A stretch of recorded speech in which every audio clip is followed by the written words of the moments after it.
Welcome back to Munroe's Cone. We're back with another reaction. We got Tom and Sowell on the importance of love in marriage. Yeah, let's get into it. Road to 50K, man. 50K by Independence Day. Let's turn up, man. Let's keep the momentum going. All right, let's get into it. Like and subscribe, baby.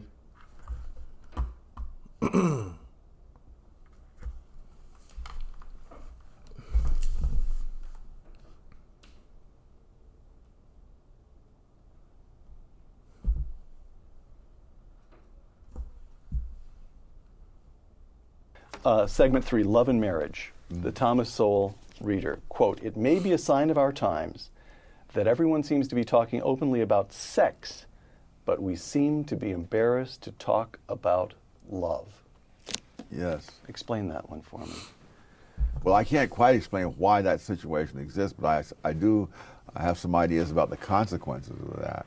That people greatly underestimate the importance of love. The human race could not survive without love, not even physically, because when a newborn baby enters the world, there's an awful lot of things demanded, and the baby is in no position to compensate anybody, and so the only thing is that the love of babies is what keeps them alive. And if the parents are so bad that they don't have that, then the society has backup systems whereby the baby will still be kept alive.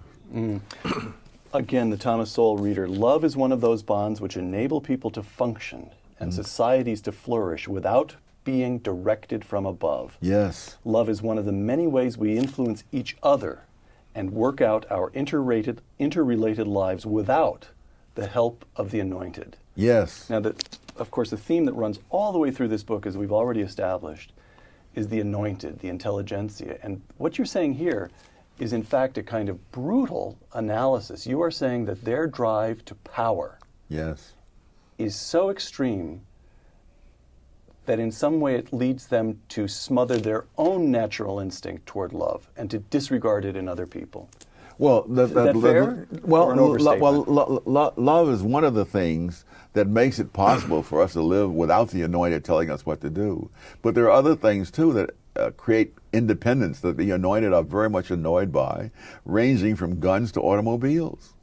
That the whole thing, I think I see an answer to Occupy Wall Street. It's Tom Sowell, and we're going to call it Love, Guns, and Automobiles. But go ahead, explain that. That ordinary people leading their own lives. Without any need to seek direction from above, from the anointed, that annoys them. Otherwise, they would be cut out of this loop entirely. All right. Marriage. Again, the Thomas Sowell. Love is an important, you know what I'm saying? Like, we all seek love, man. Some form of love. You know what I'm saying? What you saying about the anointed? You know what I'm saying? Their quest for love gets drowned out by the power trip, seeking for power, control. You know what I'm saying? If they was more like us, you know what I'm saying? Who was seeking love or needed love or is getting loved, then, you know what I'm saying, things would be different, man. It's a beautiful thing, man, to have love. You know what I'm saying? Love for a person, love for what you do.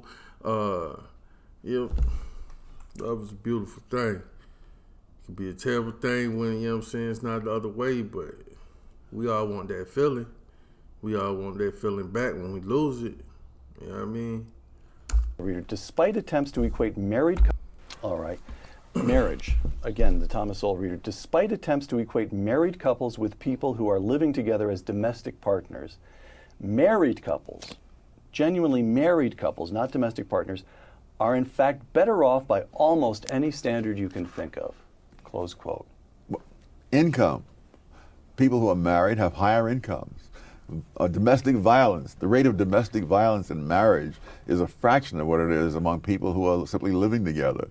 The abuse of children in married couples, families, is a fraction of what the abuse of children is among people who are simply living together. So if you put it to an empirical test, it's just very clear that marriage makes a difference. Among blacks, black married couples have had a poverty rate in single digits every year since 1994. So there is a difference. Now, yeah, I ain't gonna lie, marriage changed my life. It made me more of a responsible person. People actually looked at me different, especially when I got a job, but just because I was married, I had a family. I had needed to make a career change, and I had no experience in the job whatsoever. I was trying to get a job at Publix Distribution Center as a selector, and I had no experience being a selector. Not only as a selector, but a selector in the frozen food section. It's a young man's it's a young man's game right there, and went through the interview process, physical tests, and everything like that. And, it pretty much came down to that interview. And he told me once I got the job, he was like, man, you got this job because you a family man. And, you know what I'm saying? Like, them young boys, they come in here, they be in and out, man. He like, but I know you gonna stay here because you got purpose. You gonna be here for a while because you got purpose. And you know what I'm saying? You a family man like me. You gonna be here. So, yeah, man, people will look at you different. My back hurt thinking about that job. I got to pay some good money, man. I got to pay some good money on there. But, boy, my shoulder problems that ended up coming back. You know what I'm saying? It was rough, but anybody know about that selector life? Y'all know what I'm talking about, boy. That's soon as you come in, you punch that clock, your time is on. Your time don't stop until you get off the clock, boy. I'm going on about that. Let's get back to the video. no fault to 94. I digress. So there is a difference. Now, no fault divorce, making divorce easier. This begins in the 60s, I guess, is when it really picks up steam. There are a few states earlier than that. No fault divorce is now commonplace across the country. Most recently, we have gay marriage. New York, New York is, I guess, the third largest state by population these days. New York enacted gay marriage.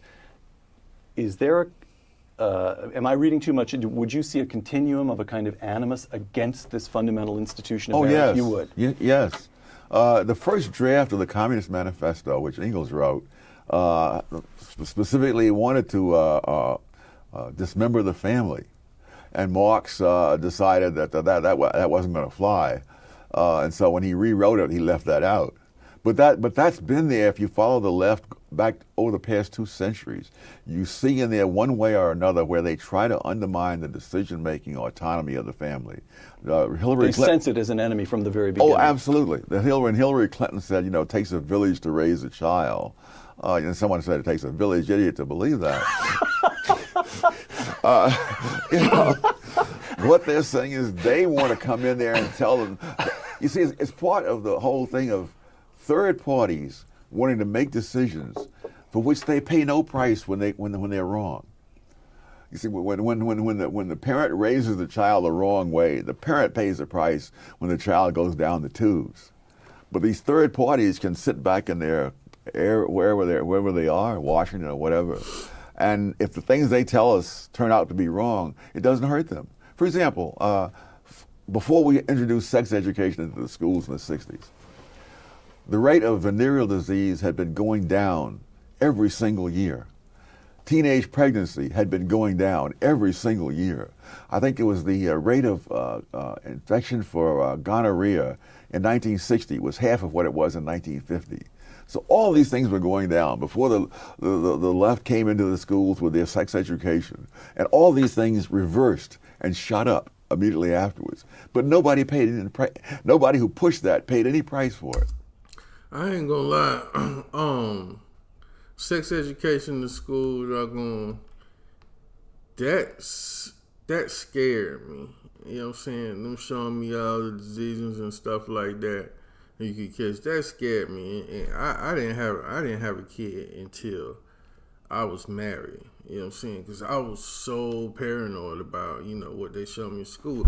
But on the same token, my parents taught me well too. You know what I'm saying? My parents taught me well, and they taught me about sex and everything, and they were like, "Don't be coming in here with no kids." You know what I'm saying? So I also had that fear as well. You know what I mean?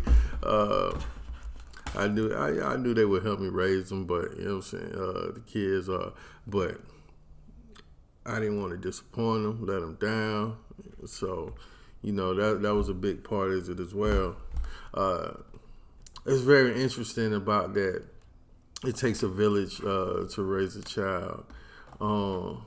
Because you be like, yeah, it takes a village to raise a child. But what he said makes a lot of sense. You know what I'm saying? It doesn't take a village. It takes a family. And we have to have that responsibility, take on that responsibility of raising a child and not depend on the third party, the village, to come in and raise your child, govern your child. You know what I'm saying? We have to teach our kids the right ways. We have to raise them right and not depend on other people, because these other people who are attached to other families have their own beliefs, and they will instill those beliefs in your kid. You know what I mean? Might reprogram them from what you're trying to teach them. It's very interesting.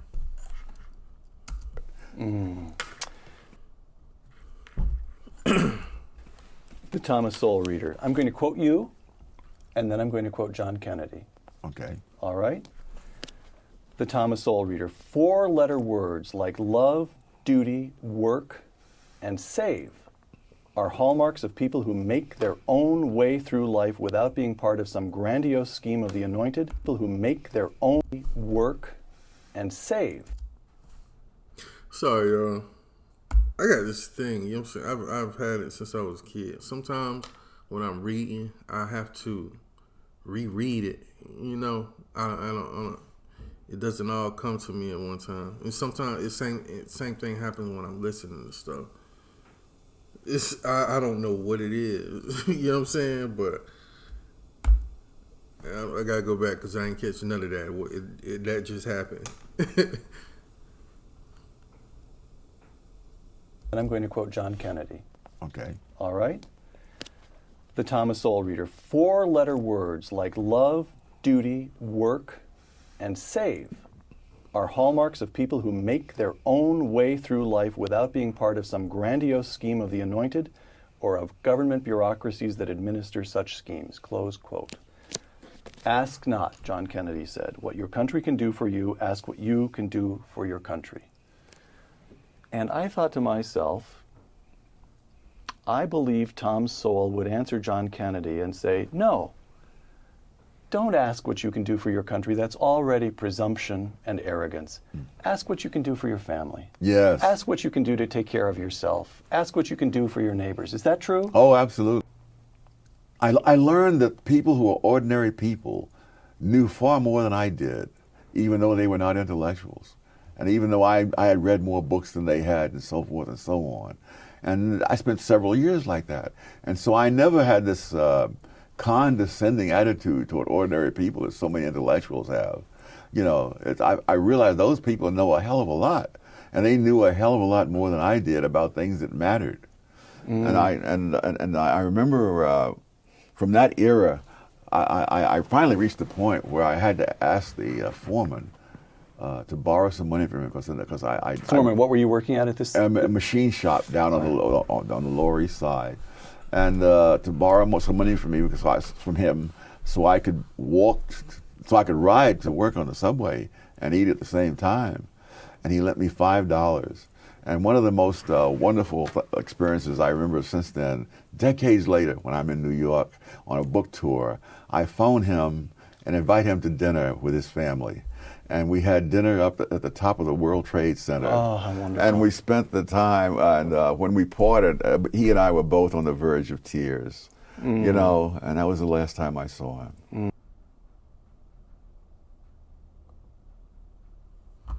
Love is a beautiful thing. Family is a beautiful thing.